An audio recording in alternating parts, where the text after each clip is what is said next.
Hello and welcome to the Joaquim4gov broadcast on Wednesday the 6th of February 2013 AM edition.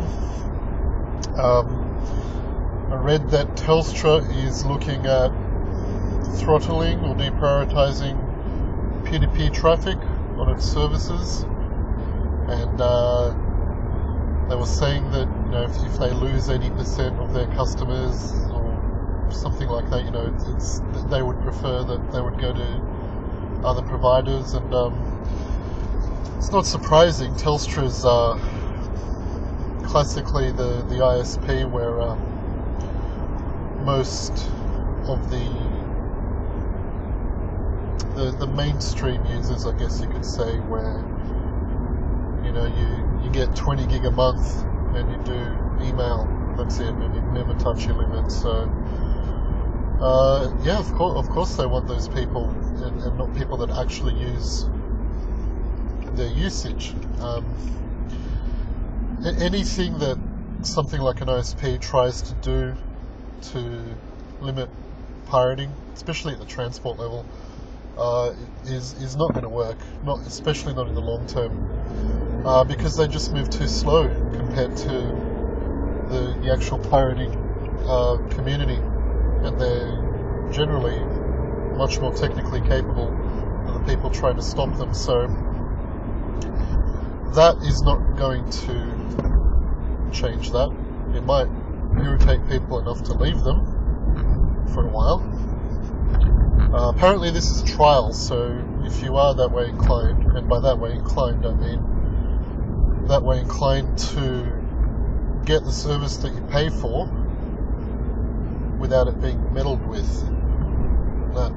Telstra have always been like that. They're always trying to block ports and all sorts of stuff. So if you don't like it, I'm on Telstra and I don't like it, so I'll be getting in touch with them and letting them know that I don't like it. And maybe they'll come to their senses anyway, because implementing something like that is a cost. It will be a cost, and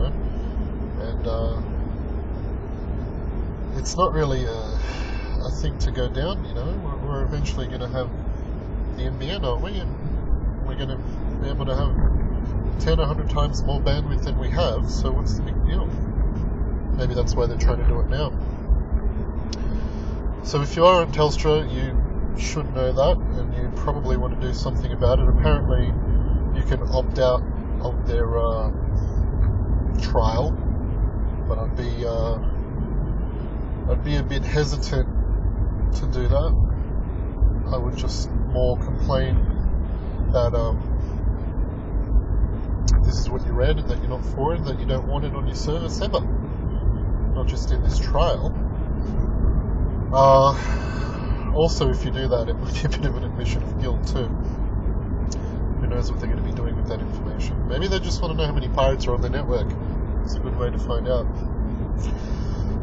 Anyway, what else? Yesterday I also read 10 misunderstood road rules, or the most 10 misunderstood road rules, some silly publication from RMS. And it's the little PDF pamphlet that they always send out every once in a while, trying to interpret the Road Rules Act for you. And it seems just out of frustration with people. I mean, the top things on there I see a fair bit of. In case you haven't gathered yet, I do a fair bit of driving. So they had things on there like indicating at roundabouts and giving way to pedestrians crossing in a road that you're perpendicular to, that you're turning into. That's pretty obvious. Stopping at yellows is what you're meant to do unless it's unsafe. I can see where that came from. They probably want to stop people speeding through yellows. Keeping left on motorways and different sorts of roads, that's a big one. I've got a personal beef with that because I deal with it a lot, and people seem to think that keep left actually means don't go in the right lane, which in a 3-lane road actually means stay in the middle lane, and that really creates congestion. and trucks are pretty bad with trying to overtake each other. If one can do 1 kilometre an hour faster than the other one, they're both going to slow down a lane. But on Facebook I see a lot of wars between truckies and non-truckies, and they both have goes at each other, so I don't want to go into that.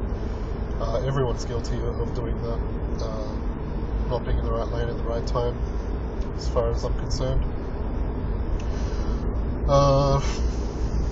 What else was there? Oh, yeah, merging when a lane ends, who's meant to give way to who. They even had zipper effect on there, which I thought was nice. I've had to mind people quite a bit over the years, but I just found interesting, and mobiles, of course, what you can and can't do, and how you can and can't do them. Read the actual road rules, man. They're not that hard to read. They're a bit long, but they're quite well indexed, so you can go straight to the section that you're interested in and just digest it bit by bit. I've read it a couple of times. It's good to know exactly what the law is, not the interpretation that the RMS would like you to think it is. The one thing I didn't like about that document, that PDF, about the 10 most misunderstood road rules, there was no... what's the proper word? There was no linking to the source of the act that they were talking about, which is exactly what they should have done. Talk about your little, indicator and roundabouts, and then just have a little thing. 2008 road rules, number 46, section whatever it is, 188, whatever it might be. That would actually prompt people to go and look at the act, which is what you should do.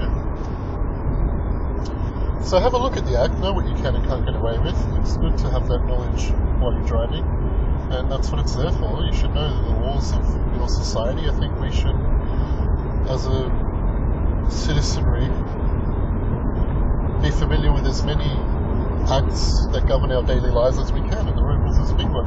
It governs your life all the time.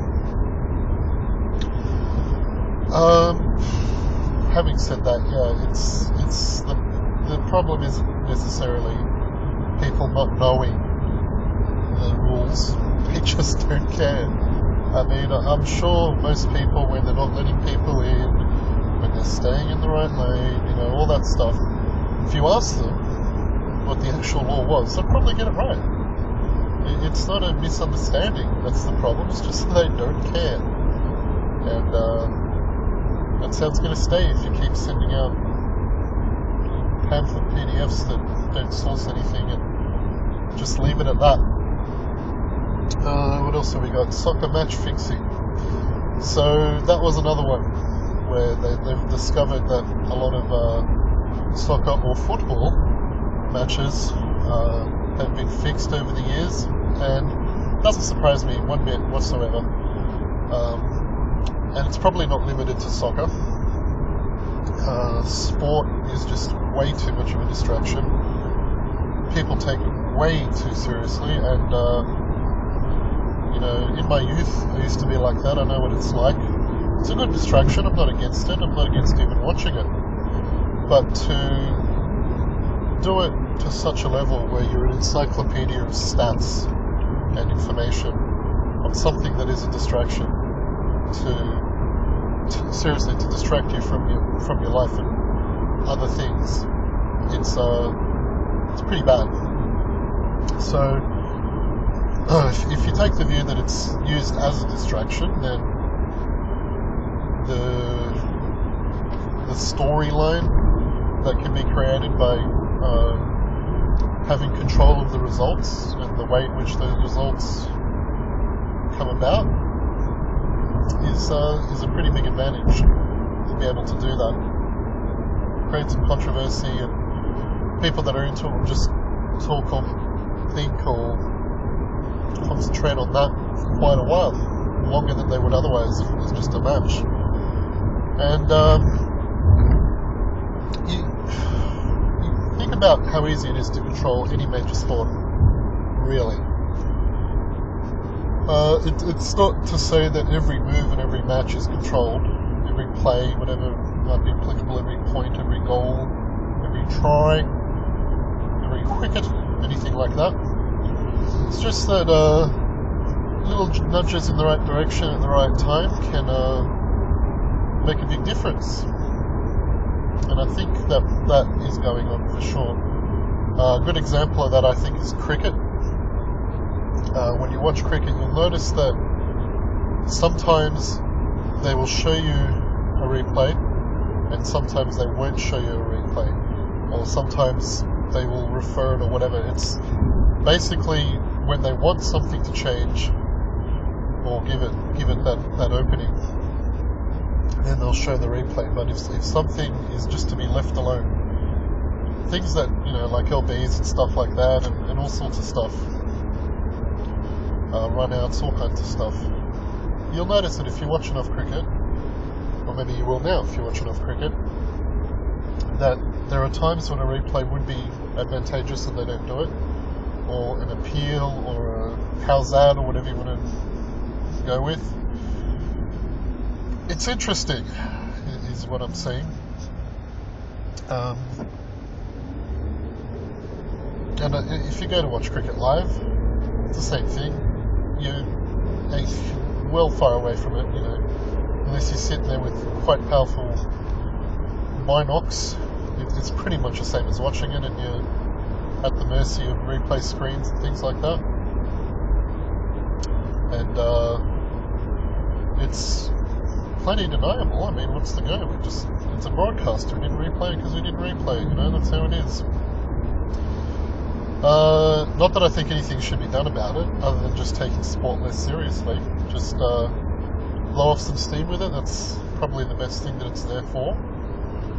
But don't commit your life to it.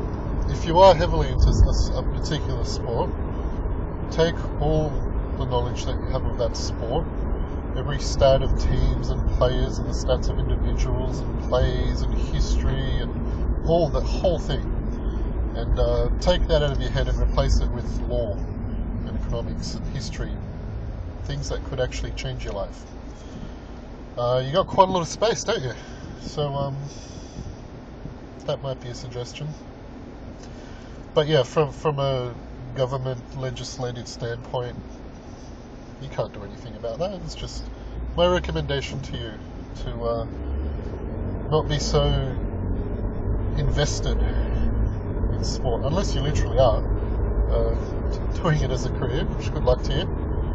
But if you're just a punter, if you're just a everyday battler, then yeah, try to see it for the distraction that it is, to keep you from putting your mind to better use. No one is not clever enough, I got that right, to get to know their government and its mechanisms and how it changes your everyday life and to get involved in it. A lot of people that I've talked to either give that impression or just outright say it. And it's kind of what they want you to think of yourself. It's not the truth. It really isn't. Give it a go.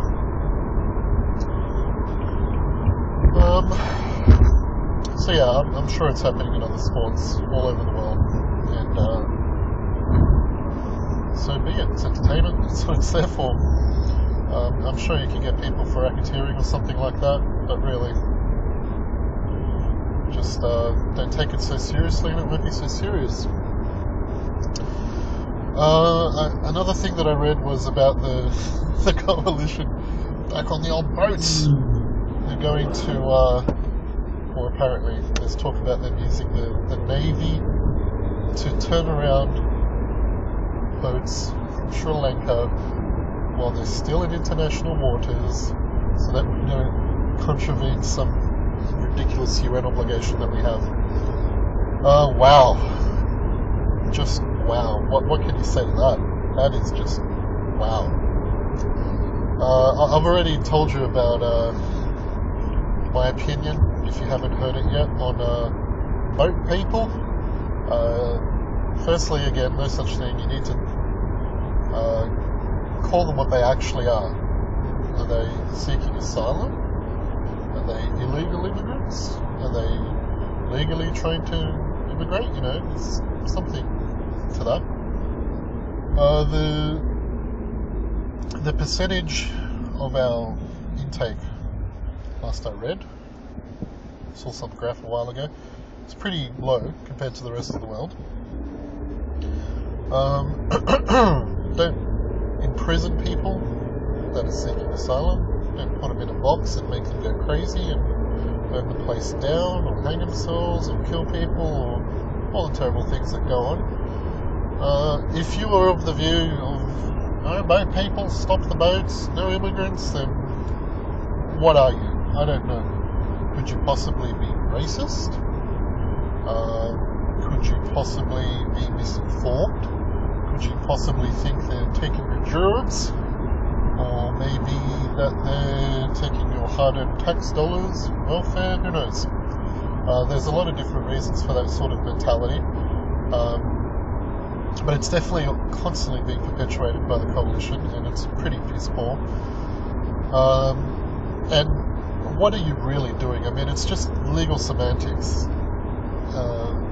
And the fact that we're beholden to the UN to begin with is already another problem that I have. I've talked about sovereignty as well, and if we have obligations under the UN, then break them. If you want to break them, don't dance around it. Leave the UN even. How about that for you?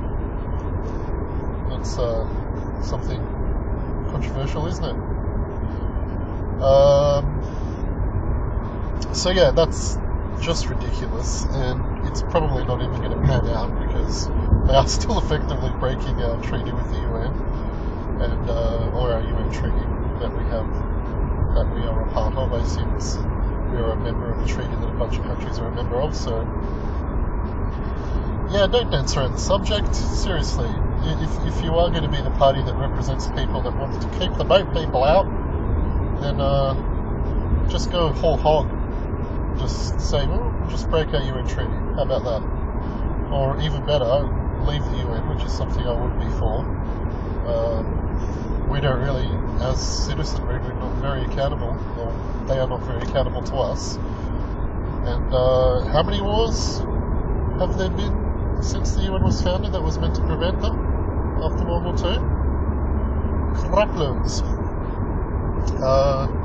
The UN's a joke, and the Security Council is the actual UN, for starters, and yeah, I can talk a lot about the UN, but I won't there.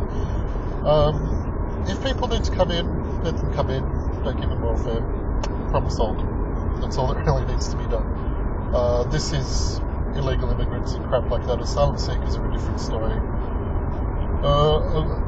I personally would just give people an incentive to volunteer, take them in, help them out, do whatever they have to do with them, give them germs, food, housing. But I much prefer the model of volunteerism as opposed to forcing everyone to agree to it by paying with tax.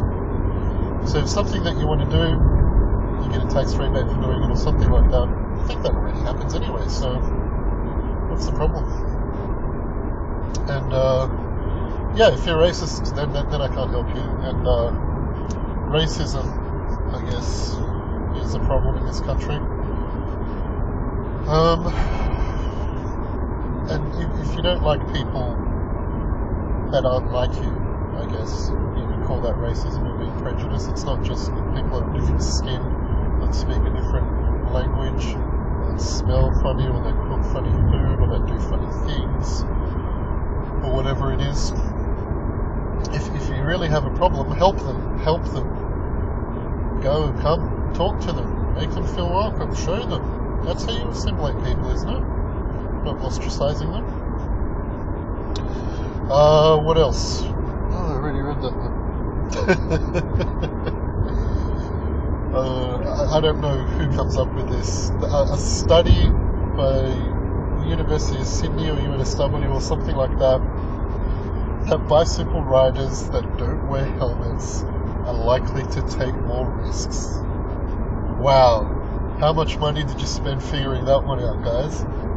unbelievable. I think if you're inherently, if you're going to do something that is illegal openly and admit it to a study, oh no, I think they took statistics, but even still, you're inherently going to be more of a risk taker. I don't know what they were trying to prove with that study. And they were even talking about head injuries. I mean, come on, obviously. You don't have a freaking second skull on your noggin. Of course you're going to have more head injuries. Is that supposed to mean that all of a sudden now we shouldn't... I think they were talking about cycling groups and other freedom advocates or something, talking about how we're trying to get rid of mandatory bicycle helmet laws, and apparently this study's showing how no, we need to keep them because people that don't wear helmets take more risks. Wow. Well, for starters, these people that don't wear helmets and take more risks are already breaking a law. So what the hell are you going to achieve leaving it as it is? All they're going to do is ride more dangerously, or I'm sure that's what they're doing now, to prevent them from being caught. Especially like I said before, I don't wear a helmet when I ride my bike. There's exceptions to that. As I live in the mountains, when I do proper mountain biking on the trails and serious incline stuff, I wear a helmet there. At least I used to before some bastard stole my bike, which is still yet to be returned. Or bastards, 3 bastards that were caught on CCTV in the train station, time and date, and nothing has come of that. So there's a little tangent for you. What the hell do we have security cameras on train stations for if they achieve nothing? Piss them off. You're infringing on my freedom because I get filmed every time I take the train, and the reason that you have them for, therefore, to prevent crime and to catch the people that did it. Didn't work for me personally. It's been nearly a year now, and still nothing. So I'll wear a helmet when I do that. If I'm riding in the CBD, I wear a helmet, not because I think it's more dangerous, but because I think that it's a happy hunting ground for coppers with nothing better to do to find people for not having a helmet. Unless you're one of those speedy couriers that they probably even couldn't freaking catch. So I know they don't wear helmets from what I can see anyway. And Newtown. Man, gotta wear a helmet in Newtown as well. That's even worse. Everyone there rides bikes. It's crazy. It's a bike lane there. And a lot of them don't wear helmets, but again, I've seen that as a happy hunting ground too. So when I'm in other areas of Sydney, then I won't wear a helmet. It's basically my risk. And unless I'm in the mountains doing mountainy stuff, the calculation of my risk is whether or not I will get caught, not whether or not I will be in trouble. And I have some plans, even if I do get caught, thanks to reading the road rules. So do that. But yeah, that's a ridiculous study, and it proves nothing, and it was a waste of time and money. I still think helmet laws should not be mandatory. Yeah, it's enough on that. What else have we got there? Kevin, good old Kev. Now, I don't know why in the news they've been talking about. I think they questioned Kevin Rudd about whether or not he was going to mount a leadership challenge, and he said, of course not. Have a cold shower, whatever the hell it is. How many times do you need to be told before you stop asking? Even if he was about to turn around and begin and tell someone in the party, whatever their mechanism is, I want to challenge leadership. It's not going to tell you. No one will tell you ever. It doesn't mean diddly. Julia, same thing. She didn't say it. No, of course not. I support the Prime Minister. That's what they say. That's what happens. Stop asking. And people that give that any credit, stop doing that as well, because they will not tell you. It's interesting because after I read that article on the way home, I was listening to the radio and I heard good old Monckton, Christopher Monckton, who you should look into, scienceandpublicpolicy.org from memory. He's been demonised here a fair bit, so whatever your impression of him is, verify it yourself, because it's probably not true or an exaggeration. That guy's alright. But he's in Australia, apparently, in the Adelaide, so good luck doing that. So according to him, Kev was actually going to start a leadership challenge, which is not surprising because of the polls and the hatred towards Julia that I hear and see everywhere. And apparently, I'm only telling you this because I heard it and you may not have, and that's all the credit it can be given. Apparently, that is why she called the election so early. That was basically her masterstroke to repel the leadership challenge. Or at the very least delay it, because I don't think she's going to be the person that we will be voting for in September, unless something radical happens between now and then, which is always a possibility. And so yeah, that is apparently the behind the scenes story. Take that and do with it what you will.